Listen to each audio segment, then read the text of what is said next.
हमारे व्यस्त जीवन में ईश्वर की आवाज, प्रभु यीशु का दुख भोग और मृत्यु हमारी मुक्ति का मूल कारण है। इसलिए क्रूस हमारे मसीही जीवन का केंद्र बिंदु है।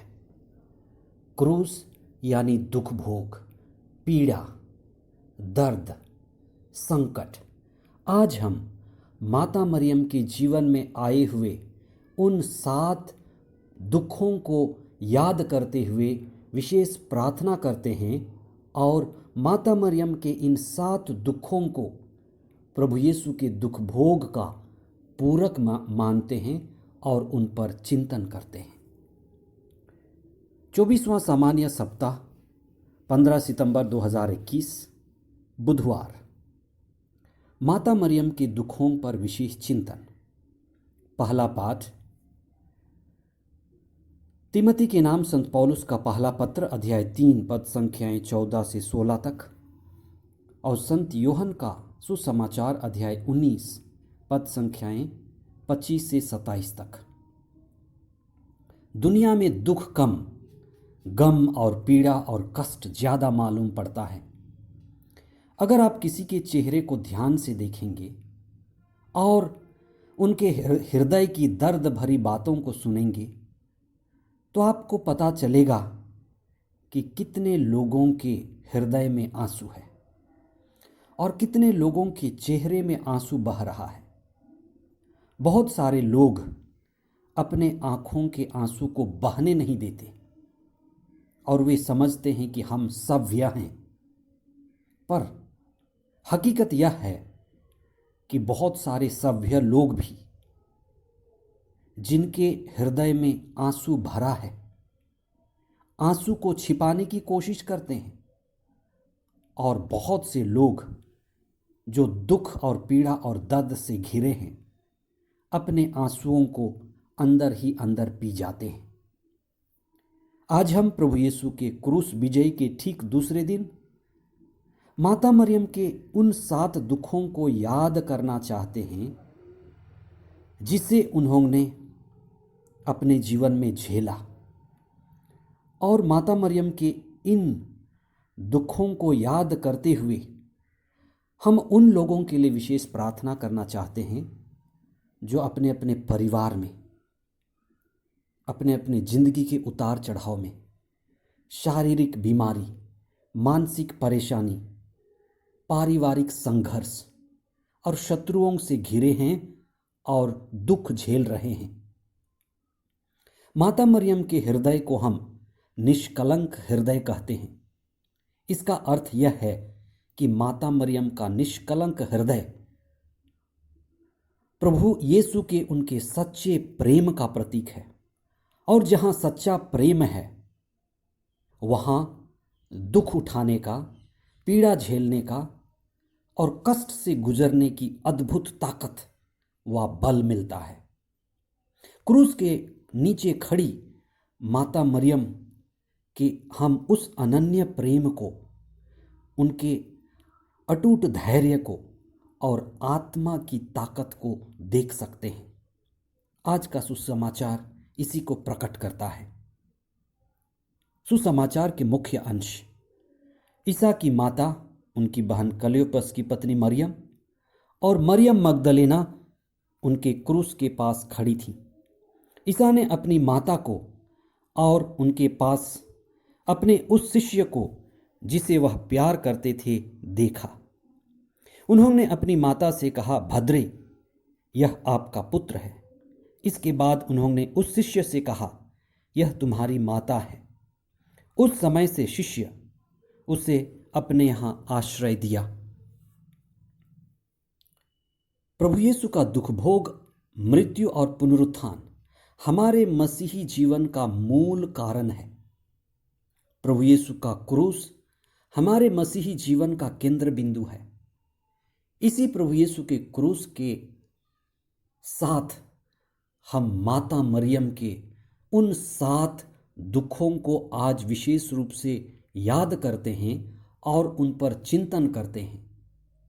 संत अम्ब्रोस और संत अंसलम जैसे महान प्रचारकों ने माता मरियम के इन 7 दुखों को प्रभु यीशु के दुख भोग का पूरक माना और वे हमें प्रेरित करते हैं कि माता मरियम के द्वारा हम जो लोग बीमार हैं, पीड़ित हैं, असहाय दर्द से गुजर रहे हैं, जिनका परिवार टूटा है, जिनके लिए ये जीवन ही क्रूस बन गया है, उनको आज विशेष रूप से समर्पित करें और प्रभु यीशु के क्रूस के द्वारा माता मरियम के इन 7 दुखों के द्वारा प्रार्थना करें। माता मरियम का समर्पित जीवन जो उनके दुख से होकर गुजरता है, माता मरियम के दुख में प्रभु यीशु का दुख जुड़ा हुआ है। विशेष करके माता मरियम के वे 7 दुख जिनको उन्होंने प्रभु यीशु के दुख के साथ जोड़ा, हम उन घटनाओं को विशेष रूप से याद करें, उन पर चिंतन करें और अपने जीवन के क्रूस को भी जोड़कर प्रभु यीशु के दुख भोग और माता मरियम के इन 7 दुखों के साथ प्रार्थना करें। विशेष करके सिमोन ने जब माता मरियम के हृदय को तलवार से आर पार बेधने की बात कही तो माता मरियम के लिए ये सबसे दुख की घड़ी थी। बालक यीशु के साथ मिस्र देश भागना कितना दर्दनाक था। 12 साल के बालक यीशु को मंदिर में खो देना उनके लिए बड़ी पीड़ा थी। क्रूस के मार्ग में एक माता का अपने बेटे से मिलन दिल तोड़ देने वाला था। माता मरियम के सामने अपने बेटे को क्रूस आरोपण और क्रूस पर असहाय मृत्यु देखना माता के लिए कितना दर्दनाक था। अपने क्रूसित पुत्र को क्रूस पर से उतारना और अपने गोद में धारण करना कितना पीड़ादायक रहा होगा। प्रभु के शरीर को कब्र में दफनाने की असहाय पीड़ा माता मरियम के सच्चे प्रेम, अटूट धैर्य और अपार शक्ति व आध्यात्मिक ताकत को दिखाता है। इसलिए आज हम प्रभु यीशु के क्रूस और माता मरियम के इन 7 दुखों के साथ उन सभी लोगों के लिए जो अस्पतालों में हैं, जो जेल में हैं, जिनका परिवार टूटा है, जो आत्महत्या करना चाहते हैं, ऐसे लोगों के लिए आप विशेष प्रार्थना करें। संत पौलुस तिमोथी से कहते हैं, ईश्वर का घर जीवंत ईश्वर की कलीसिया है। प्रभु यीशु मनुष्य के रूप में मुक्ति देने के लिए इस संसार में आए। संसार भर में लोग उन पर विश्वास करते हैं। आइए आज हम दुखों और पीड़ाओं से गुजरने वाले लोगों के लिए विशेष प्रार्थना करें। हे पिता ईश्वर, तू प्रेमी पिता है। हम जो बीमार हैं, गरीब हैं, सांसारिक बोझ से दबे हुए हैं, तूने हमें प्रभु यीशु को दिया। प्रभु यीशु का क्रूस हमें मुक्ति प्रदान करे और हम अपने जीवन के दुख, दर्द और पीड़ा और आंसू को लेते हुए कृपा की दशा में जिए। हे प्रभु यीशु, तेरे क्रूस की शक्ति, मुक्ति और धैर्य हमें प्राप्त हो। हे माता मरियम, तेरे 7 दुखों के द्वारा तूने प्रभु यीशु के दुख भोग और मृत्यु में सहभागी होकर उनका साथ दिया।